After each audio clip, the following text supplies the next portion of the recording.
अस्सलाम वालेकुम। आज हम आपके लिए माना मशुआ अप्रैल 2024 की कहानी लेके आए हैं।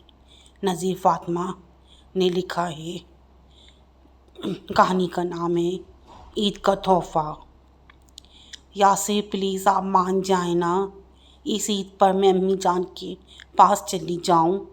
देखे ना, मेरी शादी के बाद पहली ईद है और ज़िंदगी में पहली दफ़ा ऐसा होगा कि अम्मी अकेले ईद करेंगी। सूफिया ने बड़ी आस से यासिर को देखा। आज 25वां रोज़ा था। यही तो मैं कह रहा हूँ कि शादी के बाद तुम्हारी पहली ईद है, तुम्हें यहाँ घर में सबके साथ होना चाहिए। यासिर का सारा ध्यान अपनी तैयारी पर था। वो दफ्तर जाने के लिए तैयार हो रहा था। उसकी तैयारी आखिरी मराहिल में थी। यहाँ तो सब हैं, अम्मी, अब्बू, अदील, आप और फिर ईद की शाम तक आप अभी तो आ जाएंगी ना। सूफी ने एक और कोशिश की। या तुम बहस क्यों करने लगती हो? कह दिया ना कि नहीं तो नहीं, तुम ईद यहीं अपने घर में सबके साथ करोगी। यासिर ने कदर सख्ती से कहा। सूफिया एकदम खामोश हो गई। शादी के बाद से इसने कभी यासिर का ऐसा लहजा नहीं सुना था। इसे इसलिए इसका लहजा बुरा लगा था, मगर वो कोई जवाब दिए बगैर पलटकर कमरे से बाहर निकल गई। वो सर झटक कर अपने बाल बनाने लगा। सूफिया पर बददिली सी छा गई थी। इसे रह रह कर अपनी अम्मी की तन्हाई का ख्याल आ रहा था। सूफिया के अब्बू 7-8 माह पहले इंतकाल कर गए थे। भाई दोनों मुल्क से बाहर थे। इस शहर में कोई करीबी रिश्तेदार भी नहीं था जो अम्मी के पास आ जाता या अम्मी को इसकी तरफ चली जाती। ऐसे में सूफिया को ईद पर अम्मी का यूं अकेले रहना तड़प रहा था। इसलिए वो चाह रही थी कि ईद पर अम्मी के यहाँ चली जाए। क्या बात है सूफिया, इतनी सुस्त क्यों हो आज? शाम को इसे ढीले ढाले अंदाज में अफ्तारी की तैयारी करते हुए देखकर नासरा बेगम ने पूछा। ऐसे ही अम्मी, बस तबीयत कुछ सुस्त हो रही है। सूफिया का अंदाज बुझा सा था। तो तुम बता देती बेटा, आज अफ्तारी में सिर्फ चना चाट और फ्रूट ही कर लेते। नहीं अम्मी, बस ये पकौड़े ही तो बनाए हैं। चना चाट आपने बना दी है, फ्रूट मैंने काट लिया है। सूफिया काम मुकम्मल करके नासरा बेगम के पास आ बैठी। अम्मी, एक बात करनी थी आपसे। बोलो बेटा। उन्होंने तस्बीह मुकम्मल करके मुट्ठी में दबा ली और इसकी तरफ मुतवज्जा हुई। मेरी अम्मी इस ईद पर अकेली होंगी तो मैं चाह रही थी कि मैं ये ईद अपनी अम्मी के साथ मना लूँ। सूफी ने सास का चेहरा देखा। यासिर से पूछा है? जी, तो वो ये क्या कहता है? उन्होंने मना कर दिया है। सूफिया ने अपने दोनों हाथों की उंगलियों को एक दूसरे में फंसाए। आवाज़ धीमी और गीली सी थी, जैसे बहुत से आंसू हलक में फंसे हों।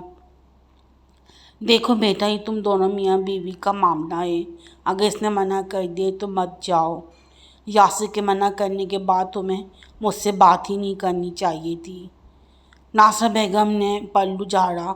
सूफिया आंसू पीते हुए उठ गई। नासरा बेगम कुछ देर सोचती रहीं और फिर दोबारा तस्बीह पढ़ने लगीं। सूफिया को नासरा बेगम से इतने कोरे जवाब की उम्मीद नहीं थी, लेकिन उम्मीदों का क्या है, ये होती तो टूटने के लिए है। यासिर सूफिया का उदास चेहरा देख रहा था, मगर इसने नज़रअंदाज कर दिया। जानता था कि थोड़ी हमदर्दी दिखाता तो इसे जाने की इजाज़त देना पड़ती। आखिरकार सूफिया ने अपने दिल को समझा लिया। वो रोज़ फ़ोन पर अपनी अम्मी से बात करती थी। इन्हें अपना बहुत ख्याल रखने की ताकीद करती थी।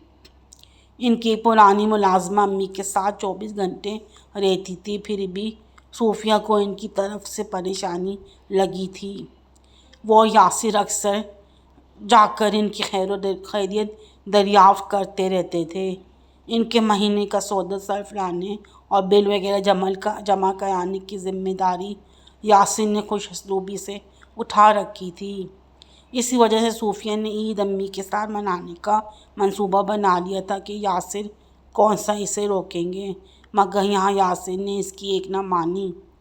چاند رات پہنچی صوفیہ اپنی ساس کے ساتھ مل کر اگلے روز بنائے جانے والے میٹھے کی تیاری کر رہی تھی۔